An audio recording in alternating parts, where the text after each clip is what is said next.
Previously, we touched upon the idea of Hooke's law, and we have understood that for less value of strain, stress is proportional to strain, and the proportionality constant varies as per the situation. Let's look in detail for the tensile or the compressive stress. What happens is, if we draw a graph between stress and strain,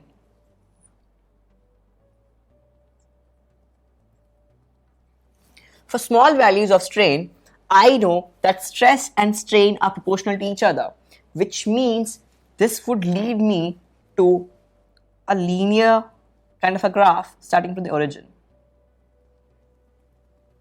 like this. But this is only valid till a point when strain is controllable, or rather of a small value, and that point is known as proportionality limit. This A point over here is known as proportionality limit.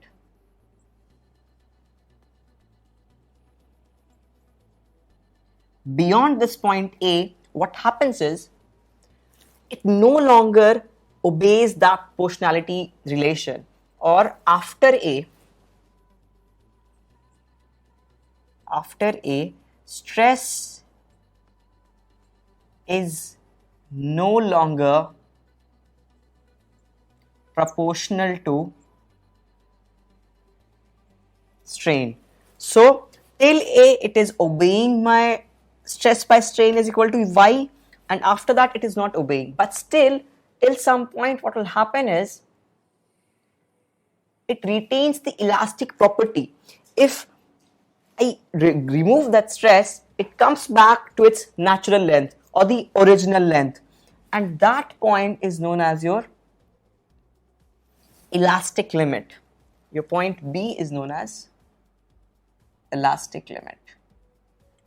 Be very careful, this is not proportionality limit, so you cannot apply Hooke's law or stress upon strain is equal to Y from A to B, but still it is elastic. So what I can say is, from origin to A, I can safely write stress upon strain is equal to Y, but from A to B, it would only remain elastic, and this is not applicable. Beyond point B, what happens is this material behaves in a very different manner.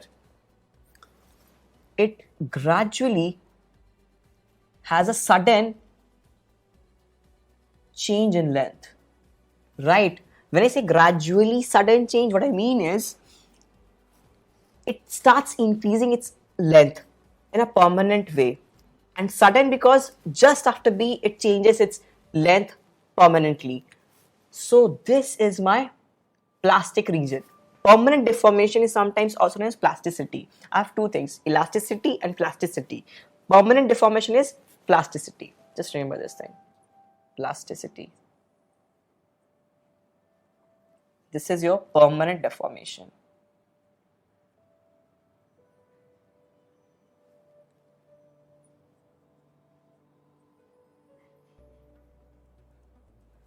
So from B, it starts changing its length permanently up till point C. And when it reaches C, what happens is, beyond C, this wire or this material no longer maintains its structure, or rather itself, it breaks down. So this is known as breaking point. Your C is known as breaking point. So I can increase my stress up till C and do not damage the material completely. But what happens is, between B to C, I'm changing the structure of material.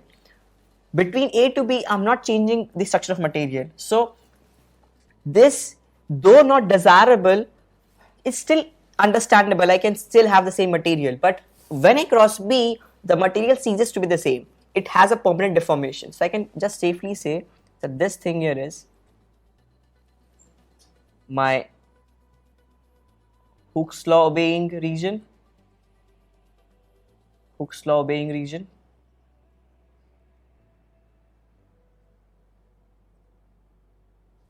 This thing over here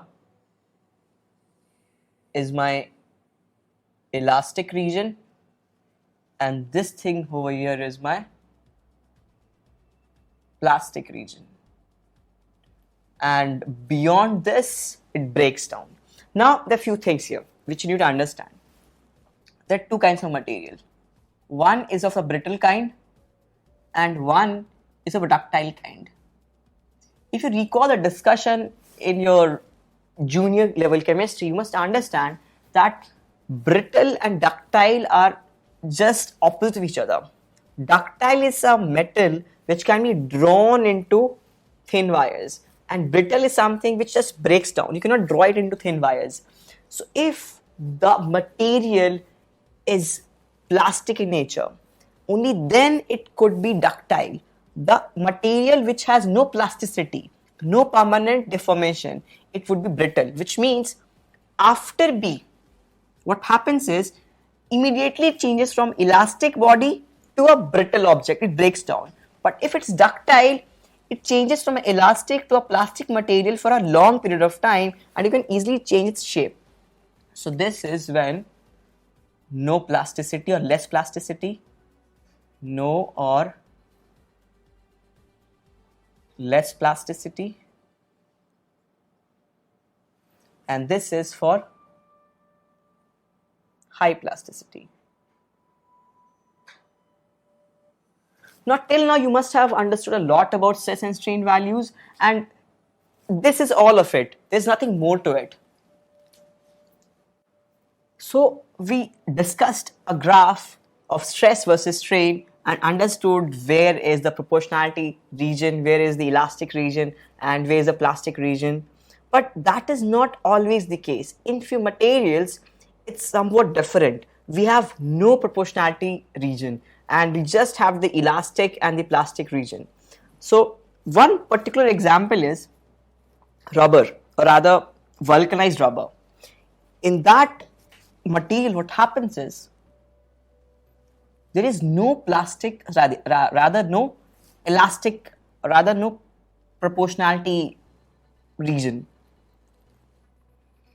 So in vulcanized rubber, what happens is there is no region in which stress is proportional to strain.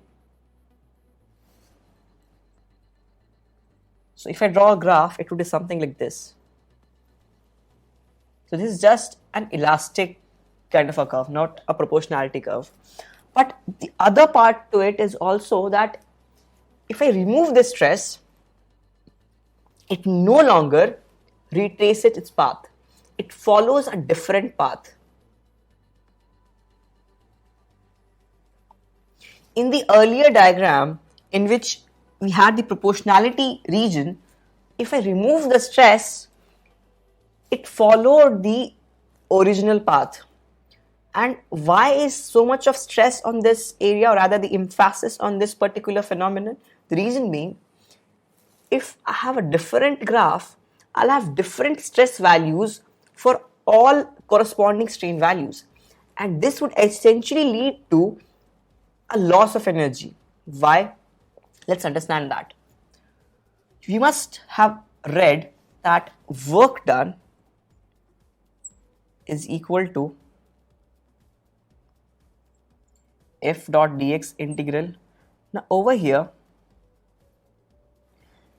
for the same change in x, if you have smaller values of f, the work done would be smaller, which means in this particular graph, when it returns back, I have smaller values of stress. I know that stress is force upon area. So if stress decreases, force decreases. So amount of work which I am receiving now is of a lesser value than what I have provided it, which means there is some loss of energy.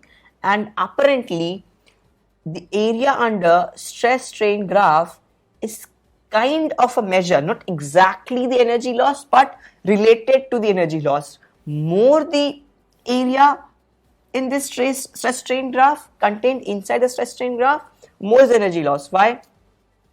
If this follows a lower graph, what will happen is the force would be of a lower value, which means work given to us would be of a lower value, which means more would be lost inside the region. So this loss is sometimes also known as hysteresis loss or just elastic hysteresis.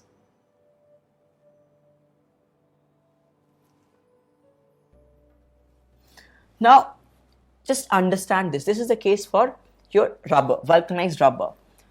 Few people might argue that this is of a very elastic nature. Why? Because this can take a very high value of stress and still come back to its original length or situation or original shape after the stress is removed away. And steel or some other substance or some other metal won't exhibit this behavior. But in other regards, I cannot say that rubber is more elastic, because for the same value of strain, I would have a different value of stress. How? If strain is same and stress is more,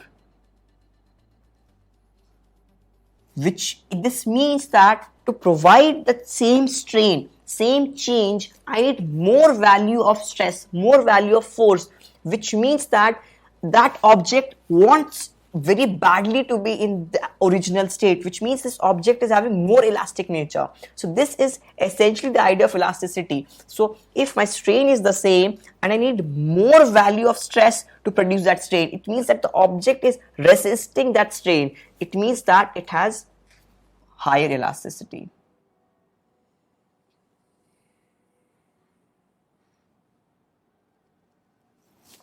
So if we think in that way, the stress and strain values for rubber, for the same value of strain, the stress for rubber is very less. So rubber is less elastic than steel. And this could be very handy to understand why. The reason being, this graph here is not proportional. And if I think of the proportional graph, this has a different slope, which means stress upon strain would have a different value. That's why it is having higher elasticity. Now, this is a very rough idea. It's not exact, but it's kind of gives you an idea of how stress and strain are related to each other. There's one more deviation from Hooke's law. That deviation is, if you take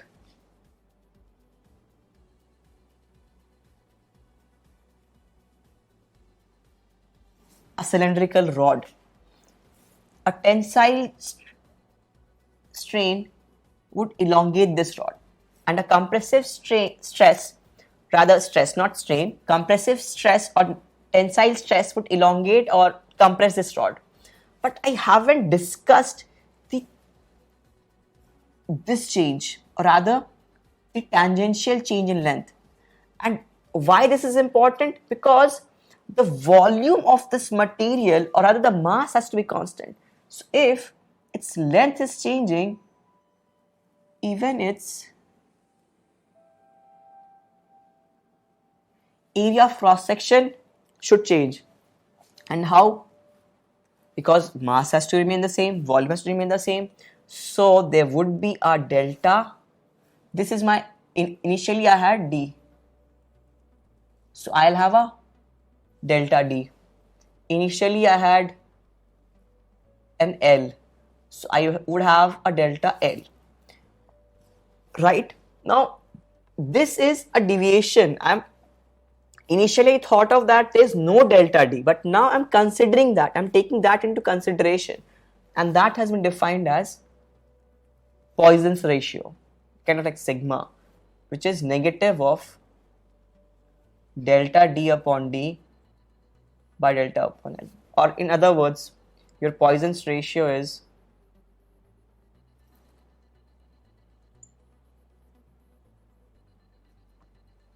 equal to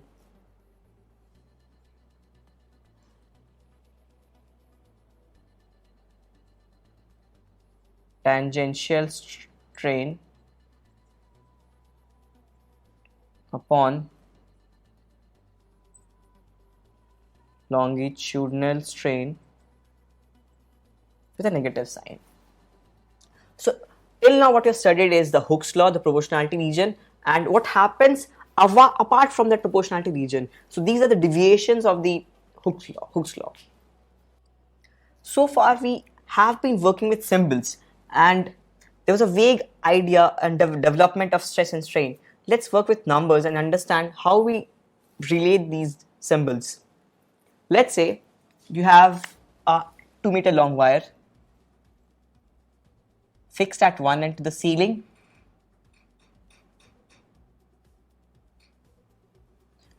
I'm assuming that the wire is having very less mass, and I've attached a 4.8 kg mass at the bottom.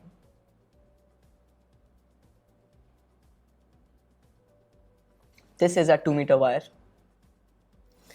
and the area of cross section of this wire A is 0.2 centimeter square, and Young's modulus of this wire is provided to you as 2 into 10 raised to the power 11 Newton per meter square. You need to find out the strain developed as a result of hanging this 4.8 kg mass. How do you calculate this? Again, the basis over here is simply stress upon strain is my Young's modulus, which means I can calculate the strain value. What would be that value? That value would be essentially strain is equal to stress upon y, stress upon y. Now be careful with few numbers over here.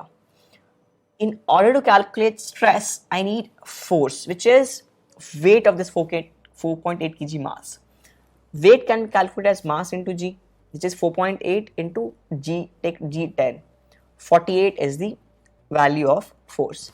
48 by area is the stress. So 48 upon area. Area is given in terms of centimeter square. I'll have to convert this into SI units, meter square. So this would be 0.2 into 10 to the power minus 4 meter square. Why? Because 1 centimeter is equal to 10 to the power minus 2 meter. So 1 centimeter square would be equal to 10 to the power minus 4 meter square. Now I'll have to use this number.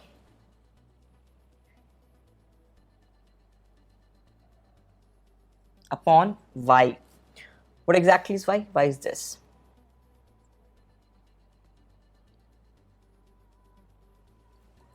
This gives you the strain value.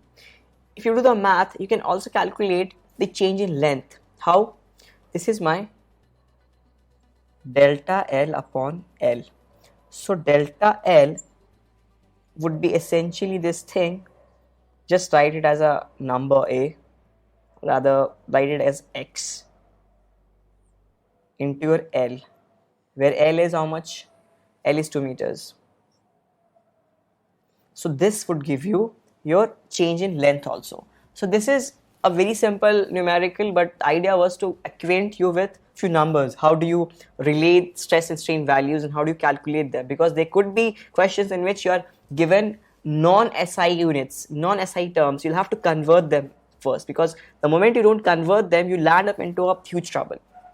Now let's take one more symbolic form representation. How? We have understood how do you apply stress. Let's take that into consideration. Now let's again look at a symbolic representation. I have a wire, and again I'm thinking of a light wire, just for the case of simplicity, and I'm extending it by applying a vertically downward force F.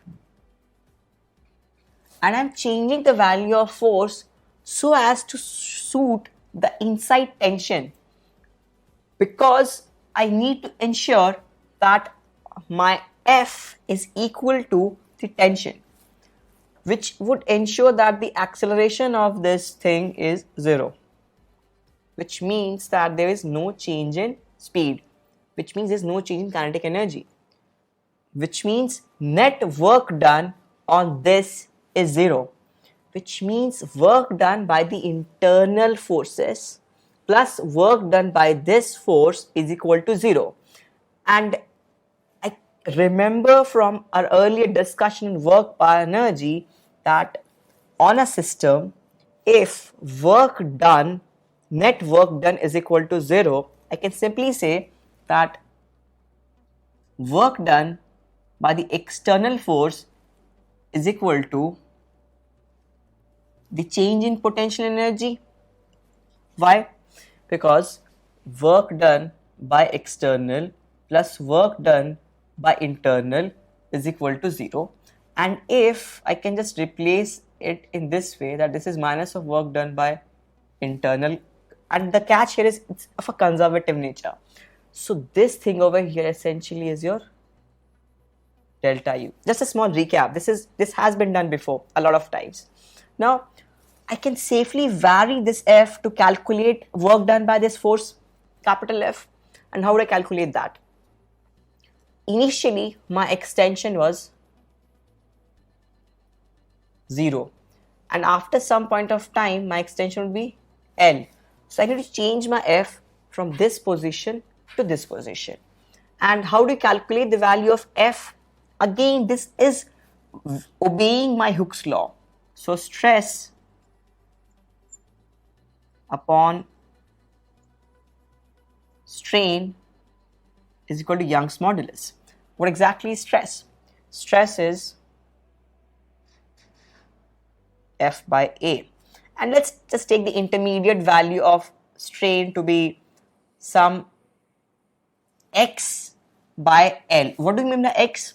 If I'm extending this thing from 0 extension to L extension, there would be an intermediate extension of X. That is my X.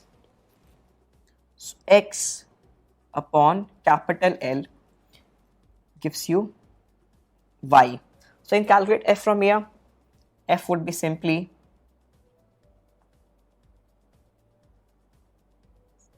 Y into A upon L by X.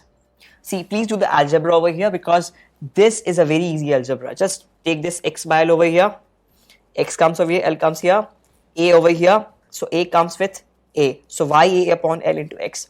If you recall, this is a very familiar kind of a situation, kind of a spring force scenario, because even also springs F is equal to Kx, value terms.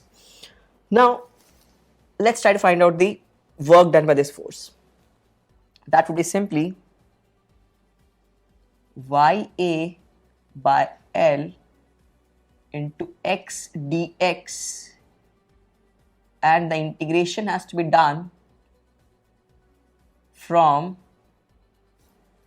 see, this is delta U, energy stored, which is equal to work done by external force, from 0 to small l.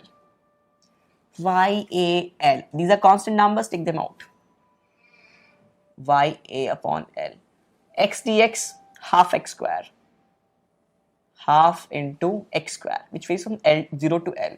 So this is from L square minus 0 square.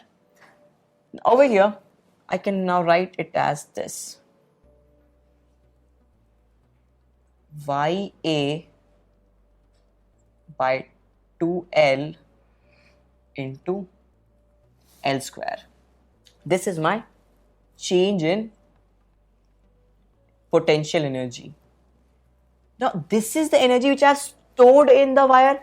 So I can simply write that the energy stored in the wire is equal to YA by 2L into L square. And I can further make few algebraic manipulations, like what? Half into YA by L into small l